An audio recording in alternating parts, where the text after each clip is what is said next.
आज मैं अपनी बात कहने आई हूँ। ऐसा नहीं है कि कुछ नया कहने आई हूँ, हाँ, लेकिन फिर से अपनी कहानी तुम्हारे सामने रखने आई हूँ। सवाल कई हैं मेरी आंखों में, जिनका जवाब नहीं मिला मुझे इतिहास के पन्नों में। खूब पलटे मैंने वो पन्ने, पर नहीं दिखा मुझे सीता का दोष जो समा गई धरती में। गीत वही पुराना दोहराने आई हूँ। आज मैं अपनी बात कहने आई हूँ। वेद पुराण कई पढ़े मैंने, नहीं समझ पाए मैं द्रौपदी के अपमान का कारण। क्यों महापुरुषों से भरी सभा कर ना पाई एक भी एहसान। कहते हैं पांडव थे लाचार, कहते हैं पांडव थे लाचार, फिर भरी सभा में क्यों हुआ द्रौपदी का तिरस्कार। पन्ने वही पुराने पढ़कर आई हूँ। आज मैं अपनी बात कहने आई हूँ।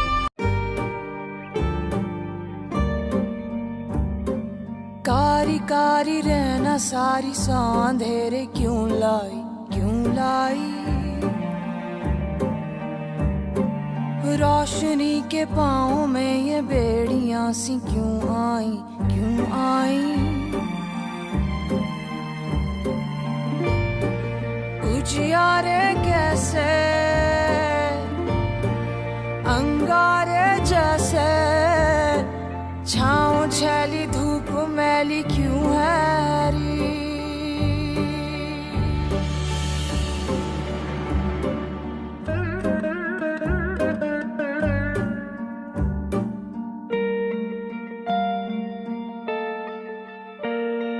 तितलियों के पंखों पर रख दिए गए पत्थर, ऐ खुदा तू गुम है कहाँ।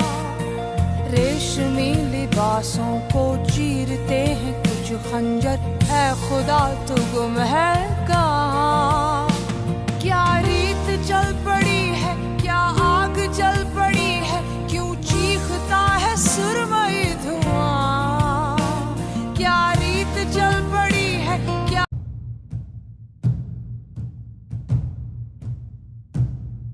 किसी भी राष्ट्र की आधी जनसंख्या का हिस्सा होने के नाते उस राष्ट्र की प्रत्येक महिला पुरुषों के बराबर अधिकार व सुरक्षा की हकदारी होती है।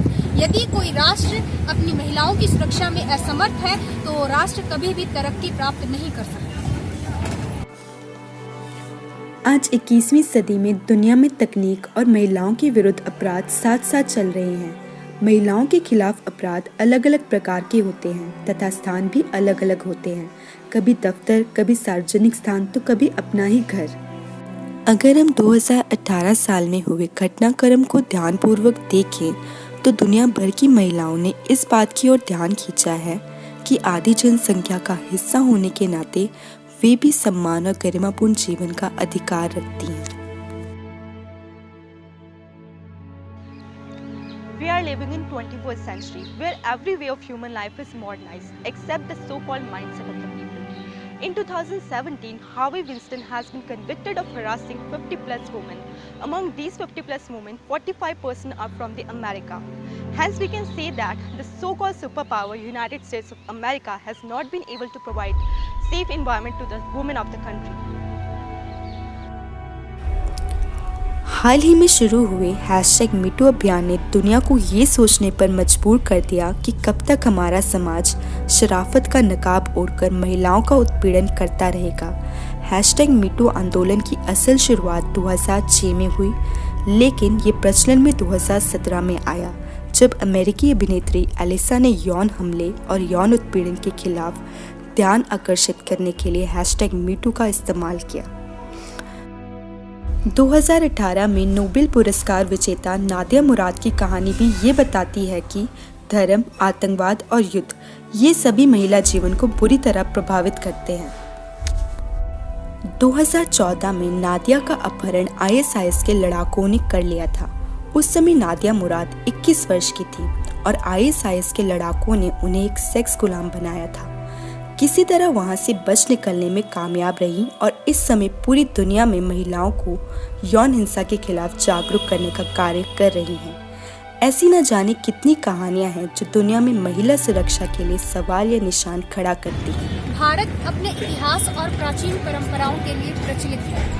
भारतीय इतिहास में महिलाओं को विशेष दर्जा प्राप्त है। महिलाओं को लक्ष्मी का रूप माना गया है। अगर हम बात 21वीं शताब्दी की करें तो आज महिलाएं पुरुषों से कंधा मिलाकर चल रही हैं।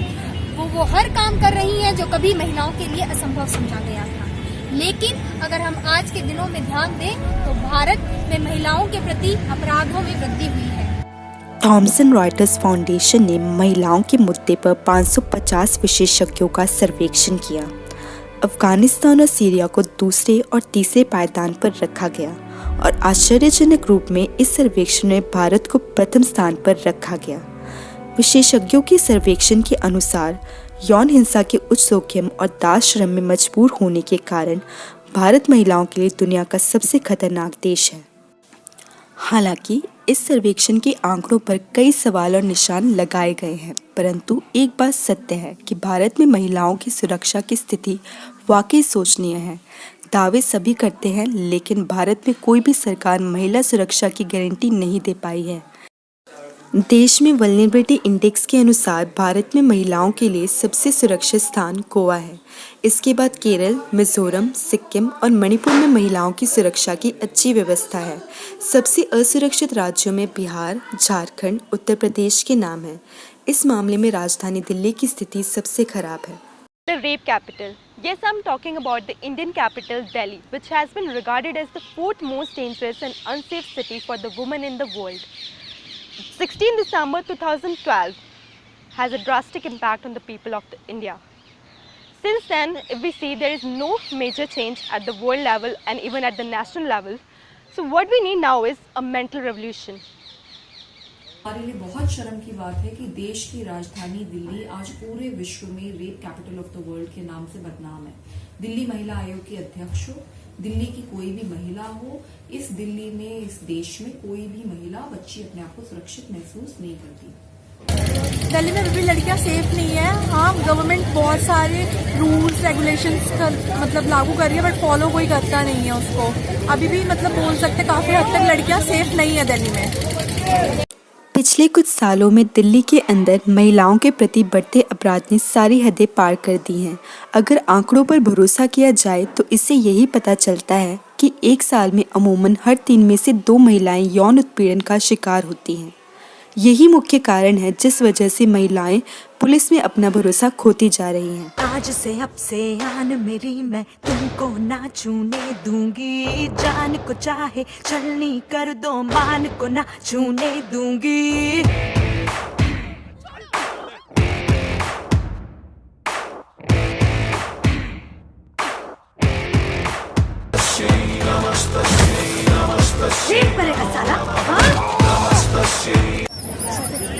निर्भया जो केस में जो भी वो हुआ था ना, उसमें कोई चेंजेस नहीं आया। उसके बाद भी लोग इतना वो कर रहे थे, पूछो मत। उसके देख के ना घर से बाहर निकलना मुश्किल हो गया।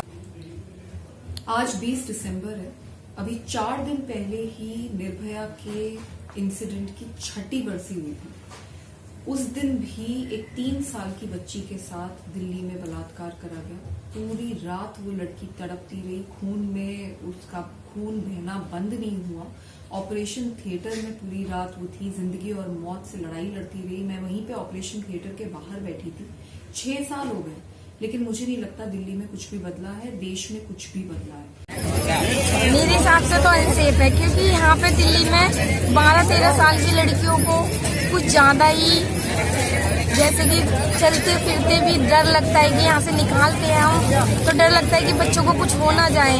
क्योंकि अभी बुराड़ी का 13 साल की लड़की का जो केस देखा, उससे तो और डर लगने लगा। क्योंकि जो 4-5 बंदे आए गाड़ी में लेके बच्चे को चले गए और पुलिस ने भी उनका साथ नहीं दिया। तो इस तरह से मुझे नहीं लगता कि दिल्ली सेफ है। Do women play around with men? No. So that's it. If women don't do it, why are you doing it just because you have a little more physical power? And just because you think in this country that you can get away with it?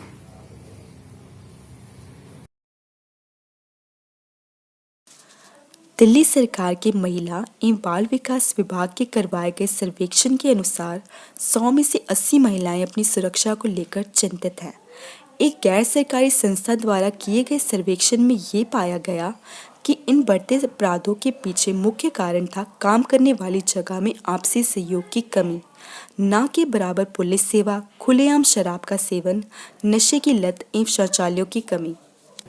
मैं बहुत दुख के साथ कहना चाहती हूँ कि मुझे प्रधानमंत्री जी को अपनी बात मनवाने के लिए, सुनवाने के लिए 10 दिन तक अनशन करना पड़ा।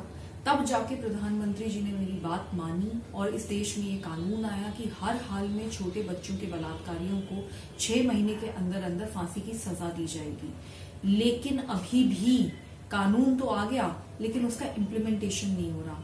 आज भी निर्भया के कातिल जिंदा हैं। आज भी पिछले 6 महीने में कानून आने के बावजूद किसी भी रेपिस्ट को फांसी की सजा नहीं दी गई है।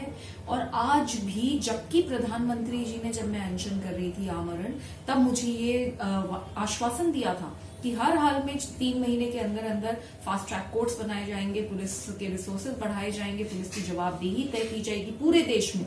लेकिन आज तक कहीं नहीं हुआ। तो उसका नतीजा ये है कि कानून तो आ गया, लेकिन इम्प्लीमेंटेशन नहीं हो रहा। जगह पे मैं सेफ फील नहीं भी करती। अभी यहाँ पे मैं बहुत सेफ फील करूंगी, सिक्योरिटी है, सब है, ऐसी कोई बात नहीं है। बट हम ऐसी जगहों पे जाते हैं जहाँ पर कोई नहीं होता, सुनसान रास्तों पे, तो ऑब्वियसली हम सेफ फील नहीं कर सकते बिल्कुल भी। बट बहुत दिल्ली में जैसे कि सदर बाजार हम बोले तो वो बहुत भीड़ भाड़ वाला एरिया, लेकिन लोग उस भीड़ भाड़ का बहुत फायदा उठाते हैं। हम वहाँ पे सेफ फील नहीं कर सकते। बहुत से लोग तुम्हें ऐसी जगह पे टच करेंगे जो तुम्हारे लिए सही नहीं होता। तो कुछ जगह I personally feel, and it's a personal view, I don't know whether it's acceptable or not, the punishment for rape should be stronger than it is today. लोगों को डर नहीं लगता हमारे देश में। लोगों को लगता है कि किसी भी बच्ची के साथ, किसी महिला के साथ वो कुछ भी कर देंगे, ये सिस्टम उनका कुछ नहीं बिगाड़ पाएगा। दिल्ली महिला आयोग ये प्रयास कर रहा है कि डर बैठे, हर हाल में सजाएं हो, सख्त सजाएं हो और तुरंत सजाएं हो। जब ये होगा तब ये बदलाव आएगा कि आज का सिस्टम तो ये है कि बच्चियों के साथ रेप कुछ आदमी करते हैं, फिर पूरा सिस्टम मिलके उस बच्ची के साथ रेप कर रहा होता है। कम से कम ये तो बंद हो। हर हाल में हमारे देश में एक डर बैठे कि किसी महिला या बच्ची के साथ कोई कुछ गलत नहीं हो सकता। बेटा चेंज तो इतनी जल्दी नहीं आएगा। मैम 1947 से 2018 हो गया मैम, कितना time? That's true. That's true. Very true. Very, very true. ऐ मेरे वतन के लोगों, जरा शर्म से नजरें झुका लो। लुटी है जन की इज्जत भरे बाजार में, हो सके तो उन्हें न्याय दिला दो। आज दिल्ली नाम के शब्द से भी डरती हैं हम लड़कियां, पर न हिम्मत डगमगाने देती हैं न हौसला।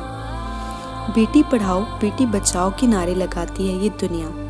अरे जनाब, अपनी आंखें खोल के तो देखो, बच्चियां निछावर हो रही हैं घिनौने दलदल में। सजाए फांसी तक सुना दी संविधान ने, पर आज भी अखबार खोल के देखो, अगर आंखें नम ना हो जाएं तो कहना।